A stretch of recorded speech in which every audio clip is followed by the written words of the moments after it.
I founded 60 Plus almost 19 years ago, quite frankly, to counter the liberal AARP. Clearly, they're a big liberal Fortune 500 insurance conglomerate. That's all right, except they receive a lot of tax dollars. A lot of people don't know that. They've received over a billion tax dollars through the years. We say if they're going to be a Fortune 500 conglomerate, if they're going to sell insurance and make a profit, fine. Don't do it on the taxpayer's dime. Do it on your own nickel. So I started 60 Plus as a conservative counter. We make it very clear we're for limited government, less taxes, and adherence to the Constitution of the United States. Our spokesman, by the way, is music legend Pat Boone.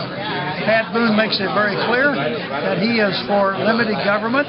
He's gone around the country campaigning for candidates. He did some phone calls for Bill Flores, I believe, who beat Mr. Edwards out in Texas. We also helped Kiko Canseco. We helped, not that he needed it, but Pete Sessions has always been a friend, to my way of thinking, of seniors, certainly of we conservatives. So we've done that all over the country. Again, we're in our 19th year. We have almost 7 million citizen supporters now. We don't call them members because we don't charge a membership due. But the fact of the matter is we had 5 million or so a year or two ago. The AARP folks are joining us at warp speed. They're leaving the AARP when they hear about 60 Plus, and they're joining my group. We have over 7 million now. Of course, they have 40 million. They're the 800-pound gorilla, if you will, John.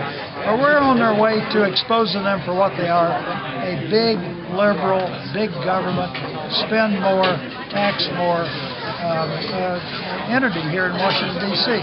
I've known that for years. I didn't realize how liberal they were until I started looking around a little bit and finding out that they are for more taxes. I don't think seniors like that approach, and seniors have to live within their own means.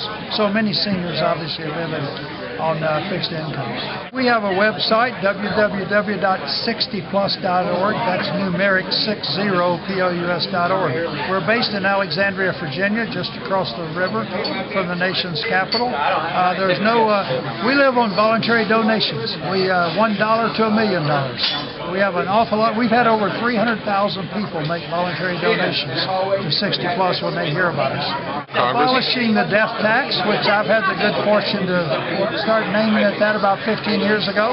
To be fair to Ronald Reagan, he called it the death tax a few times in the early 80s, but I get a lot of credit for putting it on the front burner, if you will. We say that this is the most confiscatory of all taxes. Why should you pay a tax just because you died? And some liberal asked me, it's an estate tax. They want to make it sound like it's a rich man's tax. Look, that's nonsense. The rich don't pay it. They set up trusts and foundations, and who can blame them for that? But they have the financial wherewithal to spend on accountants and lawyers. It's small farmers all over the United States, all over Texas, small business people that don't have the capital lying around to spend on lawyers and accountants. They're the ones affected by the estate tax. So I started calling it the death tax because, quite frankly, when someone said, why did you name it that? I said, well, what triggers it? The only thing that triggers it is death itself.